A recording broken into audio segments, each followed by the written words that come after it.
Hello guys, welcome to our channel. This is Teja. ప్రస్తుతం మనతో పాటు senior political analyst Kilaru Nagarjuna గారు ఉన్నారు. నమస్తే. నమస్తే. ఎలక్షన్స్ ముందు, ఎలక్షన్స్ తర్వాత కూడా లోకేష్ గారు ఎక్కువగా కనిపించలేదంటూ చాలామంది కూడా వ్యాఖ్యలు చేశారు. అంటే ఇప్పుడు ఒకవేళ కూటమి గెలిస్తే అసలు లోకేష్ గారి స్థానం ఏంటి? అంటే ఎందుకంటే ఏదైతే టీడీపీ వాళ్ళు ఉన్నారో వాళ్ళు పవన్ కళ్యాణ్ గారికి ఇచ్చినంత ప్రాధాన్యత లోకేష్ గారికి ఇవ్వట్లేదని చెప్పేసి కొన్ని కథనాలు వినిపిస్తున్నాయి. సో ఇప్పుడు మరి లోకేష్ గారు ఎలాంటి స్థానంలో చూడబోతున్నారు? అంటే ఇక్కడ మనం కొంచెం క్రిటికల్గా ఆలోచించి కొంచెం లాజికల్గా ఆలోచిస్తే చంద్రబాబు నాయుడు గారి రాజకీయం ఎట్లా ఉంటుందంటే ప్రతిదీ ఆచితూచి నిర్ణయం తీసుకోవటం. ఒక నిర్ణయం తీసుకోవాలంటే దాని ముందు వెనకల ఆలోచించి లాభం ఎంత నష్టం ఎంత అని బేరీజ్ వేసుకొని ఆయన నిర్ణయం తీసుకుంటారు. కానీ లోకేష్ ఎప్పుడైతే రాజకీయాల్లోకి వచ్చి యాక్టివ్ పార్టిసిపేషన్ తీసుకొని పూర్తి స్థాయి అంటే 2014 తర్వాత 19 మధ్యలో ఒక శాఖ మంత్రిగా ఉన్నాడు, కొంతవరకే ఆయన ఇచ్చేయగలిగారు. కానీ 19 తర్వాత రాజకీయంగా కూడా చాలా క్రియాశీలకమయ్యాడు. పార్టీ మీద మంచి పట్టు సాధించాడు. ప్లస్ సుదీర్ఘమైనటువంటి పాదయాత్ర మంచి ఎండలో స్టార్ట్ చేసి ఏప్రిల్లో స్టార్ట్ చేసి ఎక్కడ ఆగకుండా బ్రేక్ ఇవ్వకుండా చేయటం అనేటువంటిది అతని మీద వీళ్ళు ఇంటెన్షనల్గా వేసినటువంటి ఆ పప్పు అనేటువంటి లేబుల్ ఏదైతే ఉందో దాన్ని సక్సెస్ఫుల్గా చెరిపేయించుకొని పప్పు కాదురా నాయన నిప్పు అనేటువంటిది అతని ప్రసంగాల ద్వారా కానివ్వండి, అతని బాడీ లాంగ్వేజ్ ద్వారా కానివ్వండి, అవతల వాళ్ళ మీద అతను అటాక్ చేసే పద్ధతి ద్వారా అతను ప్రూవ్ చేసుకున్నాడు. కానీ వయసు అనేటువంటిది ఇంకా తక్కువ. ఆ ఉడుకు రక్తంలో ఉండేటువంటి ఆ అగ్రెసివ్నెస్ అనేటువంటిది అక్కడ కనపడుతోంది. అది చంద్రబాబు నాయుడు గారి పాలసీకి, చంద్రబాబు నాయుడు గారి తత్వానికి పూర్తిగా విరుద్ధం. అందుకనే లోకేష్ గారు రంగప్రవేశం చేసిన దగ్గర నుంచి తెలుగుదేశం వాళ్ళు మాట్లాడేటువంటి భాషలో మార్పు వచ్చింది. వాళ్ళు బూతులు మాట్లాడితే వీళ్ళల్లో కొంతమంది బూతులు మాట్లాడుతున్నారు, డి అంటే డి అంటున్నారు. ఇది ప్రమాదకరం అనేటువంటిది చంద్రబాబు నాయుడు గారు గ్రహించారు. తర్వాత ఒక ఇంటర్వ్యూలో కూటమి కనుక గెలిస్తే చీఫ్ మినిస్టర్ ఎవరంటే టక్కున ఇంకెవరు ఉంటారు, మా నాన్నగారే ఉంటారు చంద్రబాబు నాయుడు గారు అని చెప్పేసి అనేసాడు. జరిగేది అదే, కానీ అది నీ నోట మట రాకూడదు. ఎందుకంటే పవన్ కళ్యాణ్ అనేటువంటి ఇంకొక టాల్ పర్సనాలిటీ మీతో వస్తున్నప్పుడు ముఖ్యమంత్రి ఎవరనేది ఎన్నికల తర్వాత చూసుకుంటాం అనేటువంటిది మాట్లాడటం అనేటువంటిది రాజకీయం లౌక్యం. అవును. అలా కాకుండా చంద్రబాబు నాయుడు గారు చీఫ్ మినిస్టర్ అవటం అనేటువంటిది నిజమే అయినప్పటికీ ఆ సందర్భంలో మాట్లాడరు. దాని మీద ఈ పెద్ద ఎత్తున వైసీపీ వాళ్ళు దాన్ని ప్రచారం చేయటం, నిన్ను వాడుకొని వదిలేస్తారు, అది చేస్తారు, ఇది చేస్తారని పవన్ కళ్యాణ్ని డిస్టర్బ్ చేయడానికి ట్రై చేశారు. అలా చాలామంది డిస్టర్బ్ అయ్యి మారిపోయారు పార్టీని కొంతమంది. కానీ అదే స్టాండ్ మీద నిలబడి పవన్ కళ్యాణ్ గారు ఇక్కడ దాకా విజయ తీరాల దాకా తీసుకొచ్చాడు ఆయన. సో ఆ ఒక్క మాట అనేటువంటిది డిస్టర్బెన్స్ క్రియేట్ చేసేటప్పటికి చంద్రబాబు నాయుడు గారు అడ్జస్ట్ చేసి నువ్వు మంగళగిరి నియోజకవర్గం చూసుకో.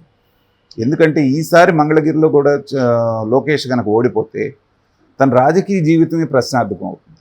ఓకే. ఎందుకంటే ప్రజల్లో నుంచి రాలేనటువంటి వాడు లీడర్గా ఎమర్జ్ అవ్వటం కష్టం. ప్రతిసారి వైసీపీ వాళ్ళు అతని మీద విమర్శ చేస్తుందేంటి, నువ్వు ఎమ్మెల్యేగా కూడా గెలవలేకపోయావు, వార్డు మెంబర్గా కూడా గెలవలేకపోయావు, ఎమ్మెల్సీ లాగా దొడ్డిదారిని వచ్చి మినిస్టర్ అయ్యావు అంటున్నారు. అందుకని బేస్ ఏర్పరచుకో మంగళగిరిని కుప్పాన్ని ఎలా అయితే చంద్రబాబు నాయుడు గారు దుర్భేద్యమైన కోటలాగా నిర్మించుకున్నారో ఆ పని మీద ఉండు. నువ్వు పార్టీ కార్యకలాపాలు ఏమన్నా ఉంటే చూడు. అంతవరకే రిస్ట్రిక్ట్ చేశారు. ఎలక్షన్ క్యాంపెయిన్లో కూడా లాస్ట్ ఒక 1 వీక్ మాత్రమే లోకేష్ బయటకు వచ్చాడు, కానీ మిగతా టైంలో ఎక్కడ కనిపించలేదు. కేవలం పవన్ కళ్యాణ్, చంద్రబాబు నాయుడు. అవును. ఎలక్షన్ అయిపోయిన తర్వాత కూడా నేషనల్ మీడియాకి ఇచ్చినటువంటి ఒక ఇంటర్వ్యూలో చంద్రబాబు నాయుడు గారిని వాళ్ళు అడిగారు, ఏంటి లోకేష్ గారిని కేవలం పార్టీకి మాత్రమే పరిమితం అవుతానంటున్నాడు, అతను మినిస్టర్ కానీ ఇది కానీ తీసుకొని అంటున్నాడు, ఏంటి అతని దీని మీద మీ ఉద్దేశం ఏంటి అని అడిగినప్పుడు చంద్రబాబు నాయుడు గారు చక్కగా చెప్పారు, అతని సొంత నిర్ణయం ఏమి ఉండకూడదు. పార్టీ ఏం నిర్ణయిస్తే అదే అతను చేయాల్సిందే.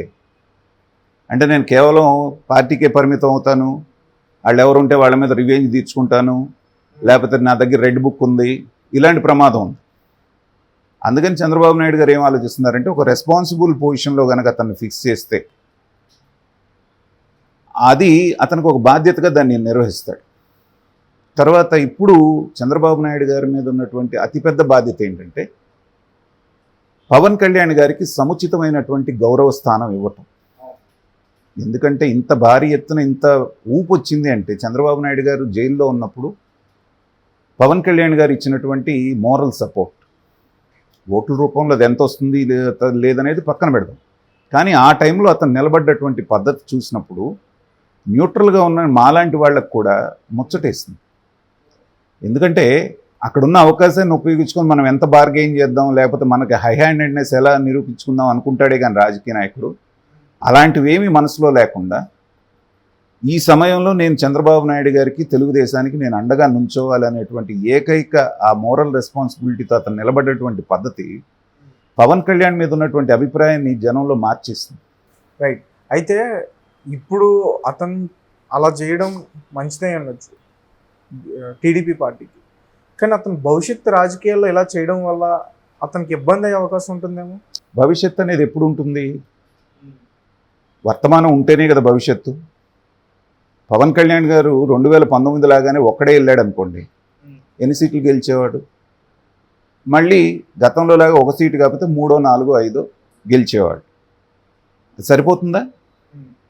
అధికారంలో పాలు పంచుకోగలుగుతారా? లేదు కదా. ఇవాళ తీసుకున్నటువంటి 21లో కనీసం 15 నుంచి 16 గెలుస్తారంటున్నారు. ఒక 16 మంది ఎమ్మెల్యేలు నీ చేతిలో ఉండి, నువ్వు కూడా ఎమ్మెల్యే అయి ఉండి, నువ్వు ఒక డిప్యూటీ సీఎంలో స్థానంలో ఉండి నీ వాళ్ళకు 1, 2, 3 మినిస్ట్రీలు పెట్టుకుంటే నువ్వు అధికారంలో ఉన్నట్టు. అప్పుడు నువ్వు బేస్ ఏర్పరచుకోవటం అనేటువంటిది నీకు ఈజీ అవుతుంది. అంతేగాని ఎవరో చెప్పిన ట్రాప్లో పడిపోయి నువ్వు ఒంటరిగా వెళ్ళుంటే ఏమయ్యేది? ఈసారి కూడా అప్పుడు 6%, 6.5% వస్తే ఈసారి 8%, 9% వచ్చేది. వేరే వాళ్ళని ఓడించడానికి పనికొచ్చేది కానీ నువ్వు గెలవడానికి పనికొచ్చేది కాదు కదా. ఇది బాగా అర్థం చేసుకున్నటువంటి పవన్ కళ్యాణ్ అవసరమైతే 2 అడుగులు తగ్గాడు.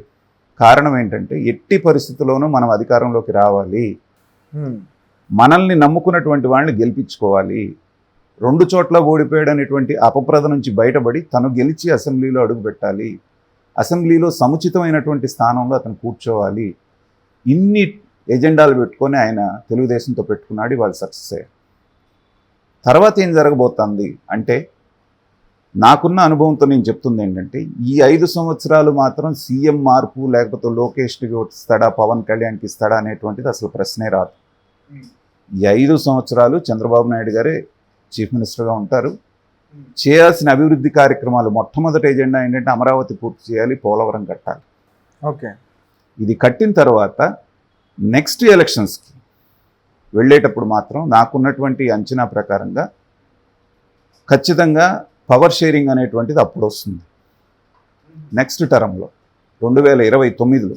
ఎందుకంటే అప్పుడు కావాల్సినటువంటి బలాలన్నీ వీళ్ళు సమకూర్చుకుంటారు. 2014, 2019లో మధ్యలో జరిగినటువంటి తప్పులన్నింటినీ సమీక్షించుకుంటారు. చంద్రబాబు నాయుడు కొన్న వీక్నెస్ ఏంటంటే అధికారంలోకి వస్తే పార్టీని పట్టించుకోరు, కానీ వాళ్ళ అధికారంలో ఆయన ఉంటాడు, పార్టీని లోకేష్ పట్టించుకుంటాడు, ఎక్కడికక్కడ అంతా స్ట్రెంగ్థెన్ చేసుకుంటారు. ఈ లోపల వైఎస్ఆర్సీపీ అనేటువంటిది నెక్స్ట్ ఎలక్షన్స్ దాకా నిలబడుతుందా లేదా అనేటువంటిది కూడా అనుమానమే. సార్, అయితే చంద్రబాబు నాయుడు గారు గెలిచిన తర్వాత పార్టీని పట్టించుకోవడం అన్నారు అంటే ఏ విధంగా?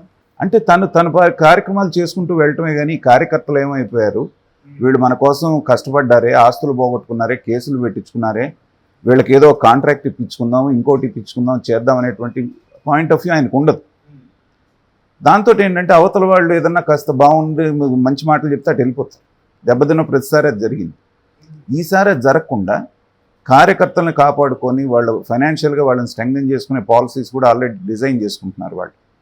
ఇది చేసినప్పుడు ఏంటంటే ఈ 5 సంవత్సరాల్లో రాష్ట్రానికి ఒక బేస్ అనేటువంటి ఏర్పడుతుంది.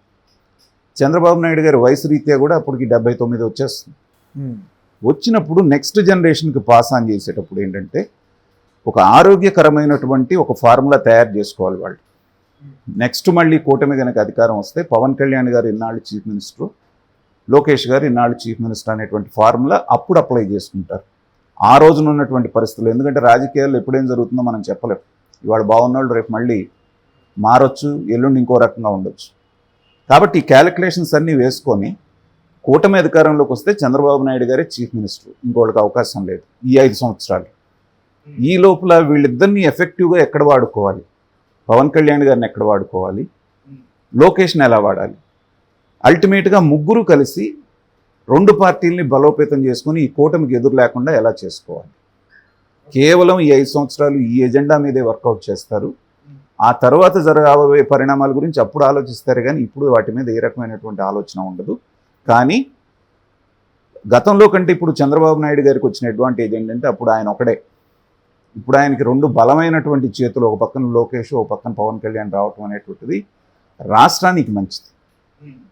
ఎందుకంటే అనుభవం ఉన్నటువంటి చంద్రబాబు నాయుడు గారు ఒక పక్కన, ఆవేశం ఉన్నటువంటి లోకేష్ ఒక పక్కన, విపరీతమైనటువంటి ప్రజాబలం ఉన్నటువంటి పవన్ కళ్యాణ్ గారు ఇంకో పక్కన.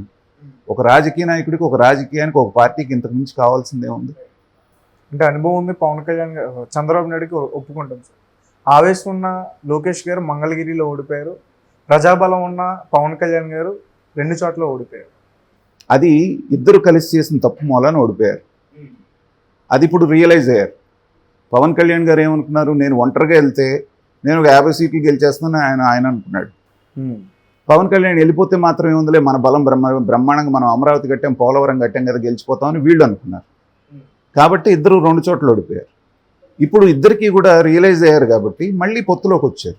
ఈసారి ఇంకా బలంగా పనిచేశారు కాబట్టి ఇద్దరు అసెంబ్లీలోకి అడుగు పెట్టబోతున్నారు, అధికారాన్ని పంచుకోబోతున్నారు. ఇది అప్పటికి ఇప్పటికి తేడా. కాబట్టి ఏంటంటే ఈసారి ఈ కాంబినేషన్ అనేటువంటిది రాష్ట్రానికి మంచిదని నేను భావిస్తున్నాను.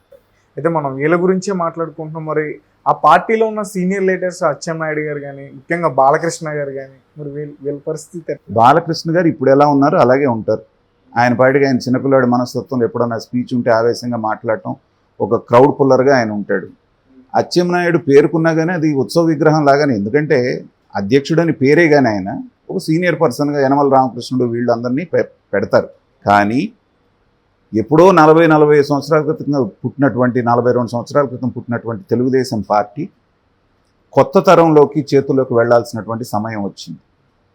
ఇక ఈ పాత జనాలందరూ కూడా మర్యాదగా వాళ్ళంతా వాళ్ళు తప్పుకొని గౌరవప్రదమైన పదవులు తీసుకొని మినిస్టర్లుగా ఉంటే, కొత్త తరాన్ని ఎంకరేజ్ చేసి కొత్త తరాన్ని తీసుకోకపోతే ఇంకొక జనరేషన్, ఇంకొక 20-25 సంవత్సరాలు ఈ పార్టీ నడవాలి అంటే రెండు పార్టీలు కొత్త తరాన్ని ఆహ్వానించాలి, కొత్త తరానికి పెద్దపీట వేయాలి. సో ఈసారి అదే చేస్తారనేటువంటిది. ఎందుకంటే కొంతమంది ఎమ్మెల్యే క్యాండిడేట్స్ని, ఎంపీ క్యాండిడేట్స్ని కూడా చూసాం, చాకులు లాంటి వాళ్ళు వచ్చారు. వాళ్ళ చేతులకు కనుక పార్టీ వెళ్ళింది అంటే ఏంటంటే ఇంకొక 20-25 సంవత్సరాలు డోకా లేకుండా ఉండేటువంటి అవకాశం ఉంది. కాబట్టి చూద్దాం పరిస్థితులు ఎలా మారుతాయి. Okay sir, thank you so much.